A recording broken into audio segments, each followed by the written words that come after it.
Silence can save your life, but it can also bury you slowly, like sand slipping through your fingers without anyone noticing.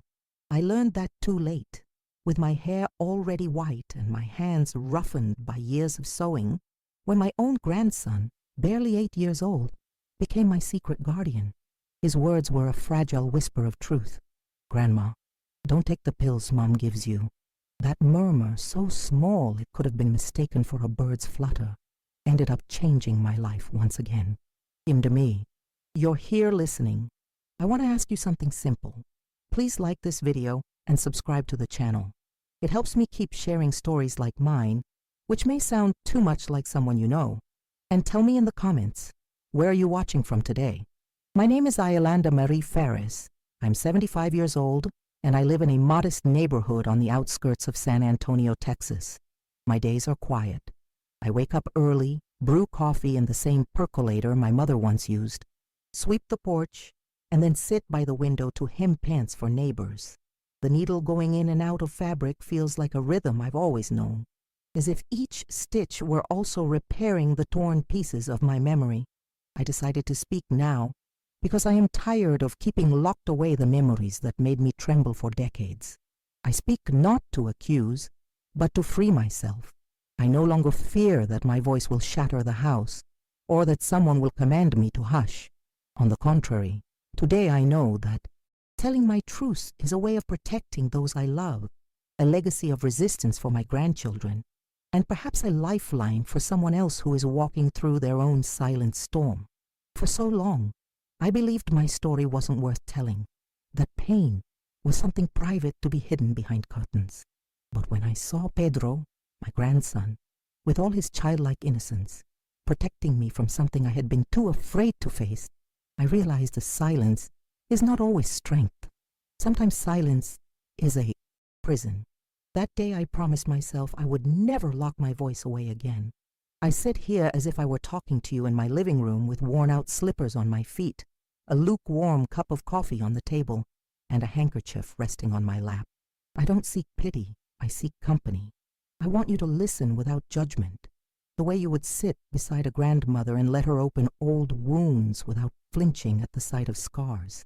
What I'm about to tell you happened long ago, in a time that looked simple from the outside, but was harsher than anyone could imagine. In a small wooden house, filled with the smell of laundry soap and day-old bread, my childhood began. At first it was filled with laughter and games, until a cruel twist of fate shattered it all. That's when I learned monsters don't always come from outside.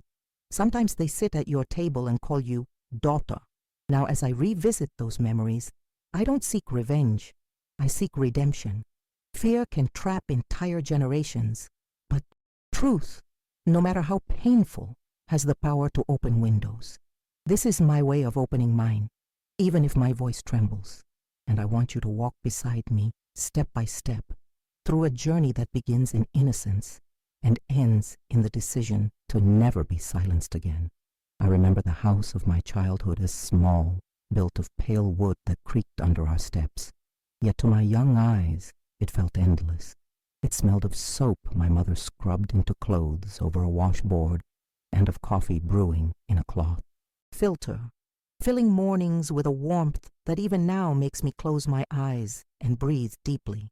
Outside, the street was just packed dirt, cool to my bare feet in summer and muddy after rains, where puddles turned into oceans for our games. That little corner of rural Texas was humble, but to us, it contained the whole world. My mother, Lourdes, was a seamstress. She spent long hours bent over her sewing machine, her brow furrowed, humming quietly while her hands moved with grace and certainty. My father, Samuel, worked as a bricklayer. He returned home with skin darkened by sun and hands stained with cement, quiet but softened by the shy smile he gave when we ran to greet him. We didn't have much money, but we were rich in routines that gave us stability and comfort. There were 3 of us children. I was the middle one, always caught between impatience and responsibility. My little brother Arlen was restless and quick, forever chasing fireflies as if he could trap light in his pockets.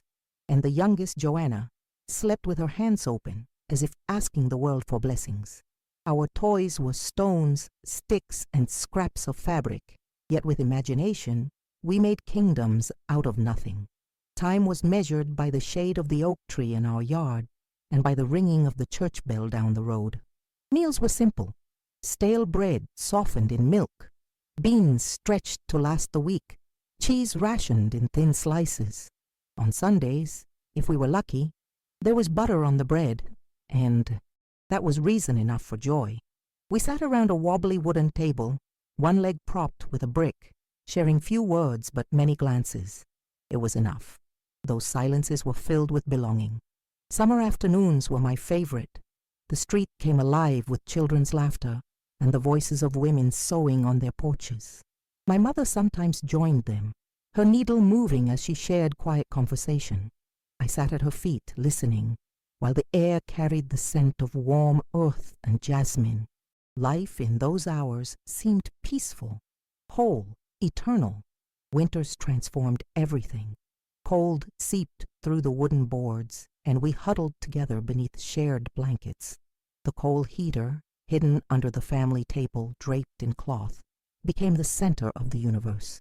We warmed our hands, told stories, and sometimes my father recited bits of poetry he had memorized in his youth. Those long nights were hard, but they held a warmth no modern heater has ever given me since. My mother cared for us with such tenderness.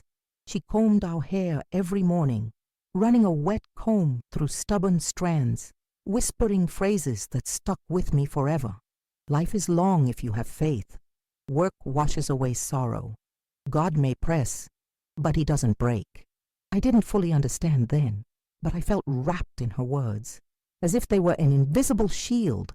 Arlen, mischievous as ever, invented adventures in the chicken coop, swearing treasures were buried beneath the straw. Joanna was too small to join, so she stayed with me on the porch, playing with rag dolls I stitched from leftover fabric. They were crooked, but she loved them, and I felt proud, like a little mother who could create life from scraps. The schoolhouse was far, and we walked there each morning with cold feet and empty pockets. We carried small slates and chalk and a piece of bread wrapped in paper for lunch. I loved learning. The teacher's voice was firm yet kind, telling us about cities with streetcars, oceans that had no end, books that carried entire worlds inside them. I listened with awe, convinced that someday I would see those places. Coming home from school was joyful because my mother waited with a steaming pot of beans and a weary but welcoming smile. Sometimes she let me chop vegetables, while Arlen poked at the fire with a stick, and Joanna clapped her hands as though helping. Those moments of shared labor felt sacred, as if our family's strength was forged in the simple act of preparing food together. Nights were for shadow games. By candlelight, we made animals with our hands on the wall, spinning stories of talking foxes and heroes saving towns. Arlen's laughter rang like bells. Joanna's soft voice added sweetness, and I believed the world was good and fair. Those shadows hid none of the fear that would come later. They were just joy, pure and fleeting. The small church was a cornerstone of our lives. Each Sunday, we went dressed in clean clothes and worn shoes, sitting quietly as the pastor spoke of faith and endurance. What I loved most was the music, voices rising together, filling the air with strength. I stared at the stained glass windows, certain heaven was close, just beyond the colored light. Though quiet, my father gave us precious gifts. On calm nights, he pointed out constellations in the sky. That's the Big Dipper. That's the path pilgrims follow.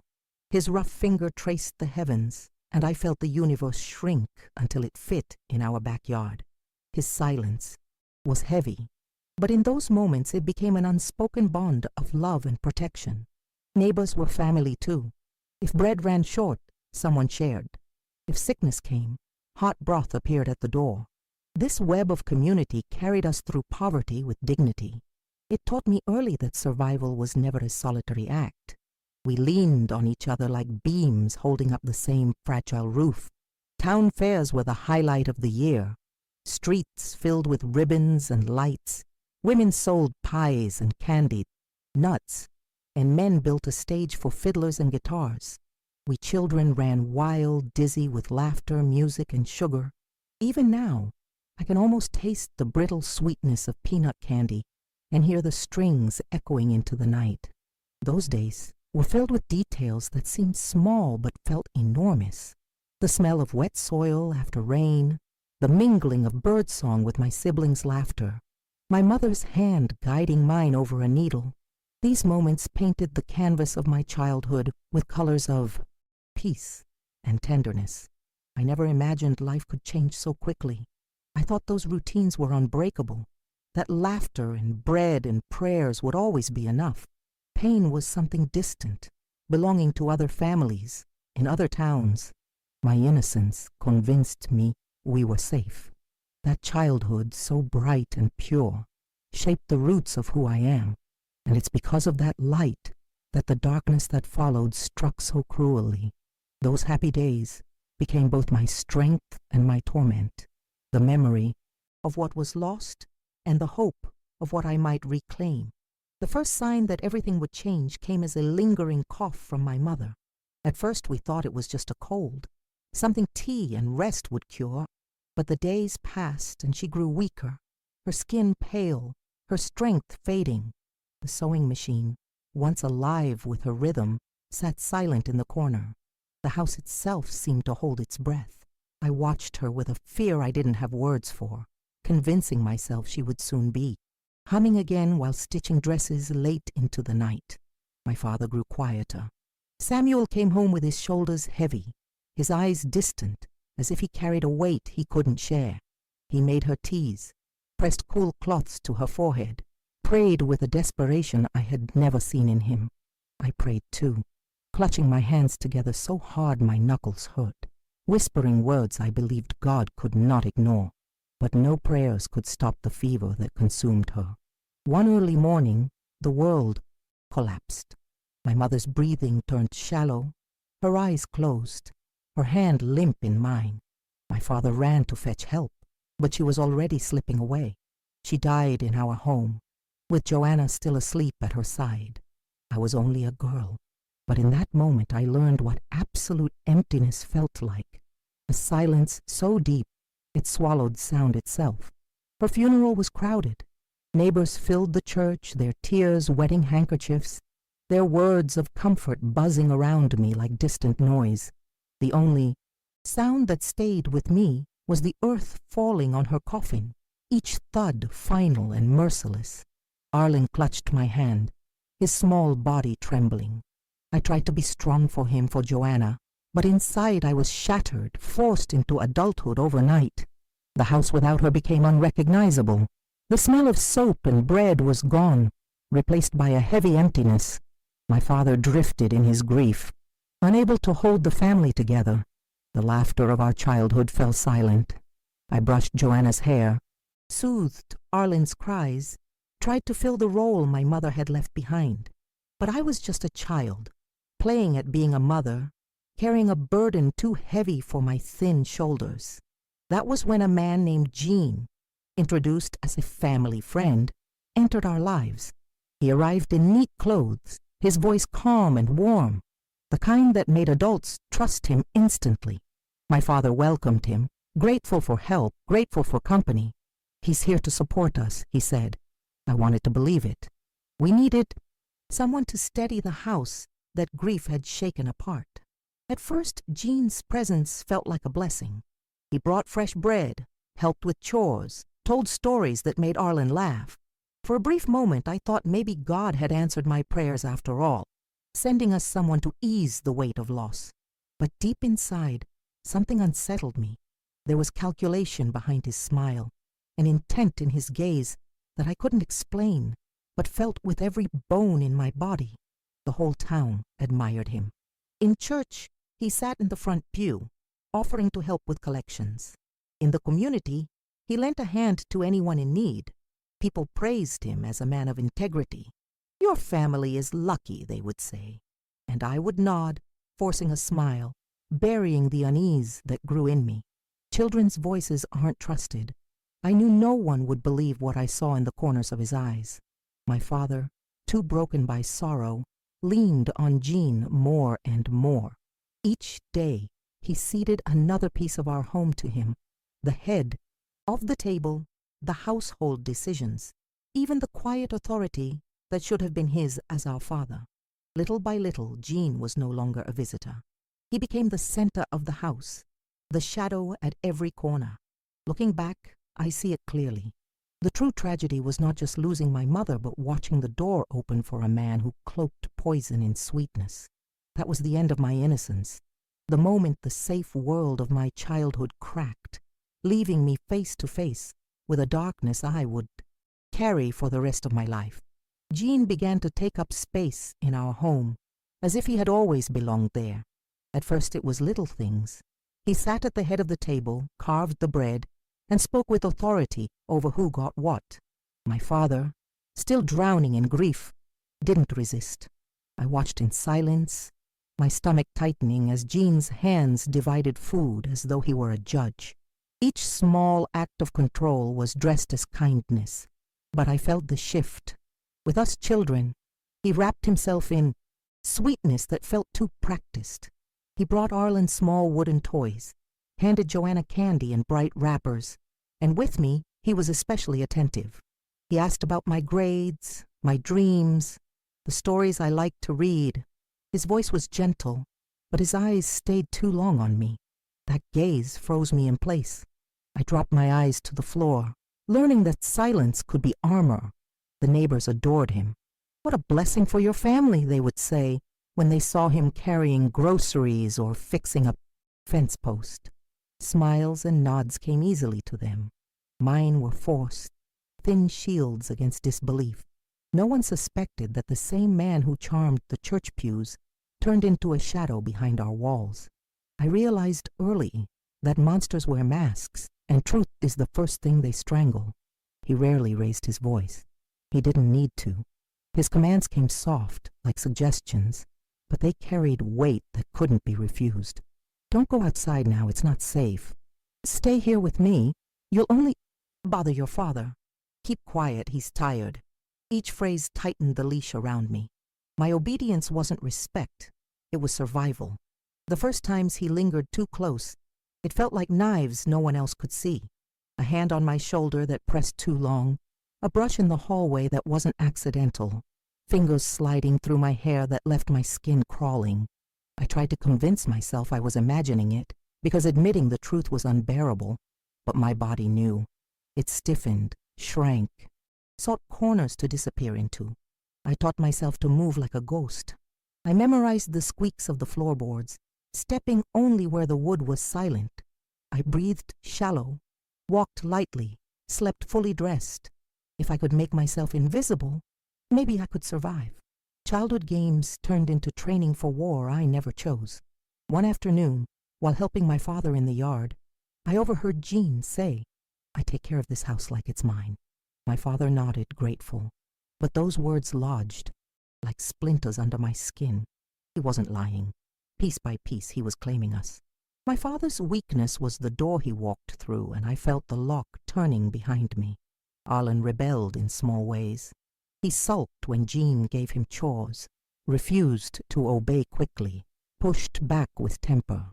Jean punished him with silence that lasted hours, forcing him to sit still or repeat meaningless tasks. "It's for his good," he would say calmly, while I watched my brother's spirit shrink under invisible. Wait. I wanted to protect him, but my voice was trapped in my throat. With Joanna, Jean performed kindness like theater.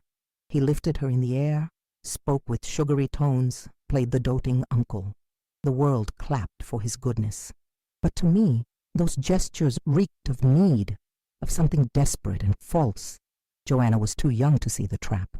I swore to shield her, even if it meant burning myself. Fear became the rhythm of my life. My body betrayed me with dark circles, shaky hands, and a constant readiness for flight. Nights were battles. Every creak of the hallway was a threat. I learned to tell the sound of my father's tired boots from Jean's heavier steps. The difference decided whether I could close my eyes or stay wide awake, praying until dawn. The first abuses were invisible to others. No one saw his hand gripping my arm hard enough to bruise, or heard the whispers that pinned me in silence. I swallowed my cries until they burned inside me. At dinner I smiled with my lips while my chest screamed. Pretending became my second skin, and the lie of normalcy kept me alive. I remember one night most clearly. He asked me to help arrange tools in the shed. The house was quiet, everyone asleep. The smell of oil and dust made my stomach turn. He stood too close, blocking the only exit. He didn't need to touch me that night. The suffocating nearness was enough to brand my memory. That's when I learned his power wasn't only in hands, but in presence, in making me fear every breath. So I crafted excuses. I lingered at school, offered to run errands for neighbors, hid in the yard until I couldn't anymore. But always, I had to return. Jean was like a shadow that stretched across every path. There was no escaping him inside those walls. He reminded me often, if you speak, your father will break. Your brother and sister will suffer. Better stay strong. He poisoned me into believing silence was heroism. I began to rebel in secret ways. I avoided eye contact, pretended not to hear, changed routines just enough to delay his reach. Each tiny defiance felt like a victory. Even when he punished me with his cold stares or calculated words, I held on to the spark that said, "You haven't taken everything." But he also broke me down with guilt. "You're lucky I'm here. Without me, what would happen to your family?" he whispered. I swallowed those lies, hating myself for almost believing them. His manipulation was as sharp as any weapon, cutting deeper than his touch. Over time, he expanded his control. My father stepped back completely, handing over household decisions. The neighbors applauded his help. The church praised his generosity. I lived in a theater where everyone cheered the actor, while behind the curtain I was gasping for air. To cope, I started writing scraps of words in a notebook hidden under my mattress. Half sentences, fragments of prayers, pictures of escape drawn in pencil. It wasn't much, but it was my scream on paper. It was proof that inside me a voice still existed, even if no one could hear it. Life blurred into endless repetition. Chores, school, fear, sleep. The days merged like gray threads, weaving a net that held me captive. I watched for cracks, for openings. None came.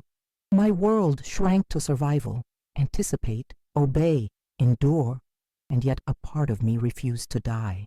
I still found brief moments of light, a laugh with Arlen, a lullaby for Joanna, the echo of my teacher's kind words. Those fragments kept me alive, proof that my soul was not completely his. Jean had achieved his goal. He ruled our house, our words, our silences. But inside me, in the quietest corners, resistance began to root itself, small, fragile, but alive. I had not surrendered fully, and one day I knew something would crack. Silence became my refuge and my prison. I didn't just quiet my words. I quieted my movements, my tears, my breath. I hid fear behind smiles, tucked tremors into chores, buried sobs into the pillow I bit at night. Silence was my shield, because if I stayed quiet, maybe no one would know. But that same silence chained me, leaving me alone with truths too heavy for a child. Mornings turned into rituals of survival.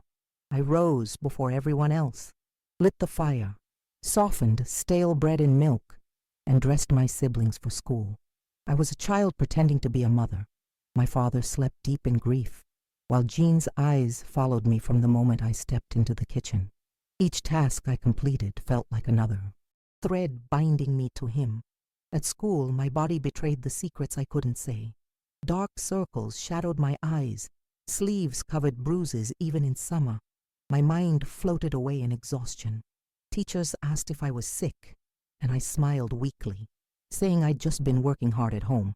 No one pressed further. In those days, family troubles stayed locked behind doors. and children's voices were whispers no one's trained to hear. I invented lies for my siblings. When Arlen asked about the marks on my arms, I blamed the chicken coop. When Joanna saw me staring too long at nothing, I told her I was daydreaming. I shouldered the truth alone, hoping to keep their innocence intact. Protecting them became my first mission, even if it cost me mine. My body carried the weight of fear. I grew thin, pale, with eyes sunken from sleepless nights. Every creak in the hallway made me freeze, waiting for steps to stop at my door.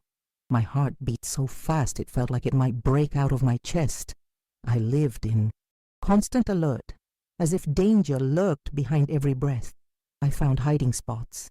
Behind the pantry, where the smell of flour masked my tears. In the chicken coop, where clucks disguised my sobs. I pressed myself small, invisible, disappearing until I could breathe again. Those corners became my companions, teaching me how to vanish without leaving the house. Clothing became my armor. I reached for long sleeves and baggy dresses, always hiding skin, hiding bruises, hiding myself. Neighbors thought it a modesty. For me it was a plea. Don't look too close. Don't see me. Arlen started noticing. His sharp eyes caught the changes. Sometimes he looked at me with suspicion, with protectiveness he didn't know how to express. But he too suffered under Jean's rule. Punishments disguised as lessons, silence that crushed rebellion. I tried to distract him with games to keep his spirit alive, even as mine withered. With Joanna, my love doubled. I combed her hair gently, held her close at night, carried her with me everywhere. She was too young to understand, and I vowed to keep her untouched by the darkness.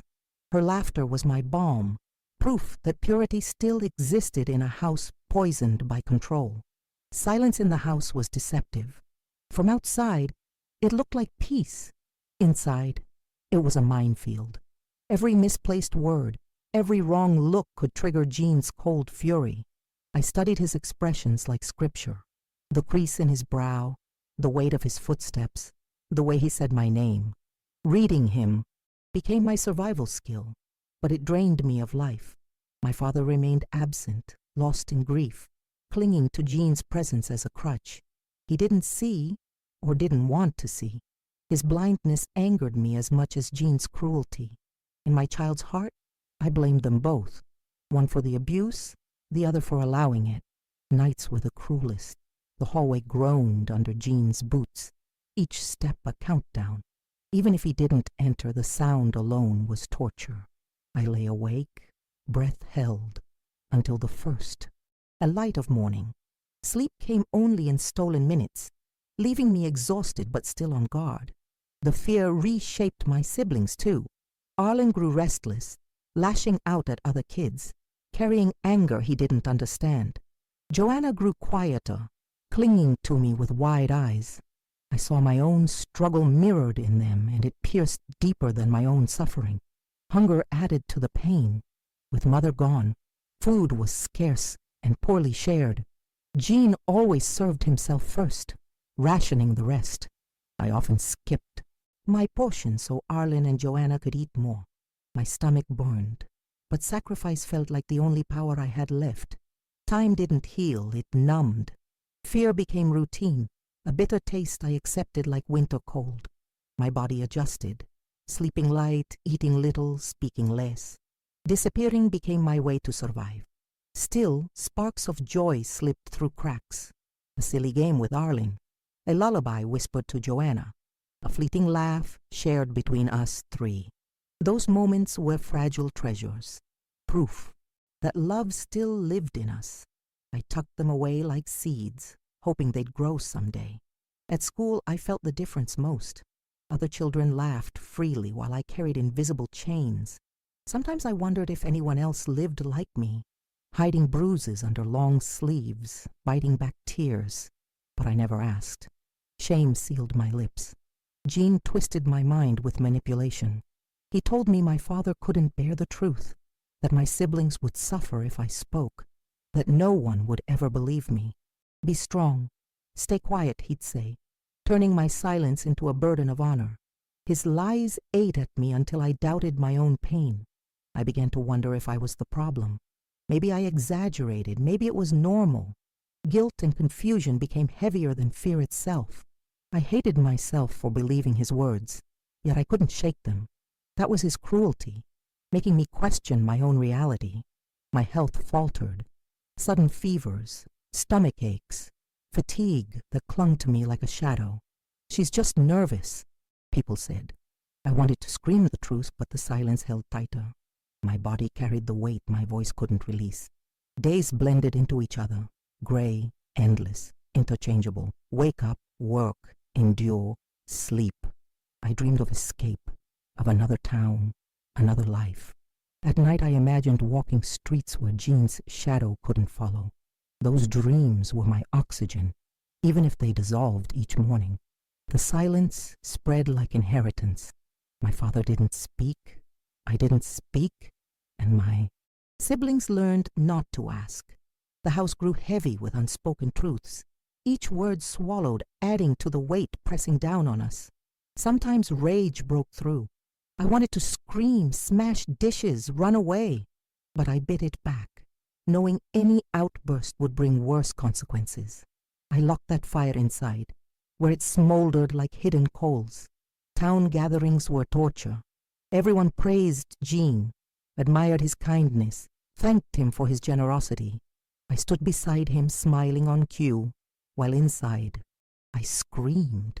It felt like I lived in a cruel play, forced to applaud the villain in front of an audience that cheered him. Dark thoughts crept in during sleepless nights. Sometimes I wished not to wake up, thinking that would be the only way out. But then I looked at Arlen, at Joanna, and forced myself to keep breathing. They were my anchor, my reason to endure. Silence became my only language. I said nothing, but inside I shouted. Each day, the weight pressed harder, shaping me into someone I didn't recognize, a shadow wearing a child's skin. I lived waiting, watching, hoping for a crack in the walls that held me. That was my world for years, a stage of normalcy hiding a backdrop of fear. Silence, both my armor and my chain, ruled everything, and yet buried deep within me, a seed of resistance began to stir, small but determined to grow. The first flicker of resistance came in something small, letting the coffee boil too long when I knew Jean wanted it hot and ready. I stirred. Slowly, moved deliberately, pretending to be clumsy. To anyone else it was nothing, but to me it was rebellion. A secret way of saying, "You don't own everything about me." I began to study him. Every movement, every glance, every pause in his speech became notes in my mind. I knew the times he rose, how long it took him to smoke, when he preferred to sit alone. Mapping his habits gave me a sense of control. As if by anticipating him, I could build a thin barrier of safety. It was survival, disguised as observation. Our neighbor, Mrs. Hilda, a retired teacher, became an unspoken ally. She noticed things others ignored. She brought cornbread or pie, always with a watchful eye. Once, while returning a dish, she held my hand longer than usual and whispered, "If you ever need me, my door doesn't lock." That sentence became a lifeline I held tight. I started saving coins. Mrs. Hilda paid me small change for sewing buttons or hemming towels. I hid every penny in a cloth pouch beneath a bed. Loose floorboard. It wasn't much, but in my mind, it was freedom, a secret treasure waiting to buy me an escape. Protecting my siblings became sharper, more strategic. I created excuses to take Arlen outside when Jean's mood soured. I carried Joanna with me to the pantry to keep her away from his shadow. My movements became a game of chess, always planning, always protecting. Each quiet success felt like a victory. I learned to lie with skill. When Jean asked where the children were, I spun. Stories quickly, errands for neighbors, games outside, naps that weren't real. Lies became my tool, my weapon. Every time he believed me, I felt a rush of strength. My body, though scarred by fear, started to shift too. I forced myself not to tremble in front of him, not to bow my head. Once I held his stare longer than I ever had. My voice didn't speak, but my eyes whispered, I'm still here. That moment gave me back a piece of dignity. Faith changed shape for me. My prayers stopped asking for everything to vanish. Instead, I asked for courage. Give me strength. Keep me standing. Help me protect them. It wasn't about deliverance anymore. It was about endurance. Those whispered prayers wrapped me like armor. One afternoon, while sweeping the porch, I found an old map of Dallas my father had tucked away. I stared at those streets for hours, imagining walking them without fear. That map became my amulet, a vision of escape. I folded it carefully and hid it with my pouch of coins. It reminded me there is a bigger world beyond these walls. At night I planned escapes. I pictured where I'd go, what I'd take, who I'd run to. Even if those plans never left my imagination, they gave me a sense of future. Dreaming of freedom was fuel. Mrs. Hilda confirmed what I felt with her quiet gestures. Once she spotted a bruise I'd failed to cover. She brushed her hand gently over it and said softly, Life tests us in ways that feel impossible, but nothing lasts forever. Her words sank deep, a promise that time would open a door. I drew my siblings closer, teaching them subtly to stick together. We protect each other, I'd say. Arlen rolled his eyes. Joanna just nodded. But I knew the seed was planted. That unity made us stronger, even in silence. At school, I raised my hand one day, answering a question clearly and with conviction. My voice sounded strange to my own ears, strong, steady. It was brief, but it showed me I wasn't voiceless after all. Even under fear, I could speak. These acts were tiny, almost invisible, but together they built a net of strength I could hold on to. They reminded me that though Gene controlled the house, he hadn't stolen my will. A small flame was burning, and no matter how dark it got, it refused to die. The breaking point came on a heavy summer night when the air clung to the skin and mosquitoes buzzed around the single lamp in the living room. Gene had been drinking, his words slurred but edged with anger.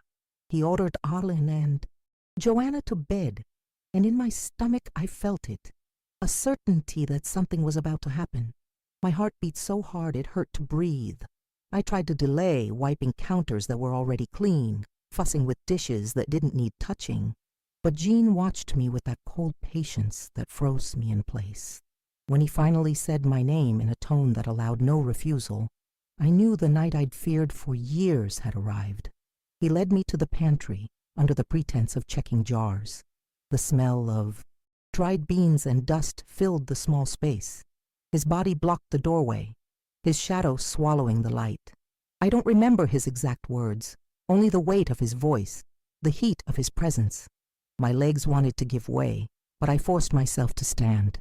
Then salvation came from an ordinary noise, the front door rattling. Arlen had sneaked out earlier and now returned, fumbling with the latch, making a clatter. That small, clumsy sound shattered the moment. In Gene's brief distraction, I slipped past him, running into the yard with breath tearing through my chest. That night, trembling on the porch, I realized silence would no longer protect me. If I stayed quiet, I would not survive. Gene would not stop. He would only tighten his grip. The fear that had paralyzed me became the force that pushed me forward. The next day, I made a choice. I would no longer just endure. I would act. I told Joanna we were visiting Mrs. Hilda and led her to the safety of that unlocked door. With Edie, Arlen, it was harder. He fought my attempts to keep him away, but I bribed him with promises of a game outside. My heart broke dividing us, but it was the only way to protect them. Later that week, Gene's suspicion boiled over. He gripped my arm so hard I thought my bone would snap. But this time, instead of shrinking, I met his eyes. My voice shook, but I whispered, "No more." The words hung in the air, fragile but defiant. His expression twisted, not rage, but shock. He hadn't expected the broken girl to push back. He didn't strike me. He didn't need to. His silence, his glare, was punishment enough. But I didn't drop my gaze. That moment, brief as it was, gave me something I'd never felt before, dignity. I had said no. It was dangerous, but I couldn't take it back. That night, when everyone slept, I lifted the floorboard where my pouch of coins lay hidden. My hands shook as I counted. It wasn't much, but it was something. Proof that I was preparing for a future without him. That little stash became more than money. It was hope made tangible. The next day, I visited Mrs. Hilda under the pretense of returning a dish. I squeezed her hand harder than ever, and she pressed back, whispering, "I'm here." That simple confirmation was enough to steady me. For the first time, I felt a safety net beneath my trembling steps. But the danger only grew. Gene sensed my change.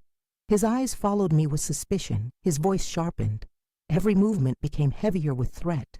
Yet, instead of paralyzing me, it fueled my resolve. I had stepped over a line. There was no going back to silence.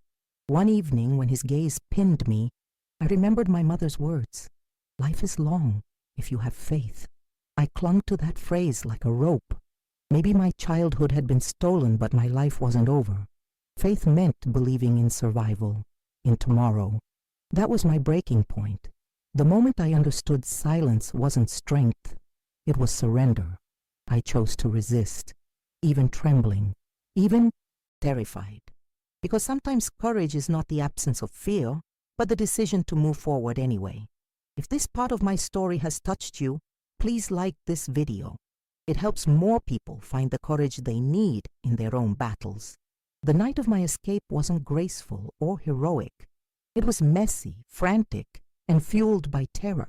I grabbed Joanna's hand, left Arlen with Mrs. Hilda for safety, and fled barefoot down the dirt road.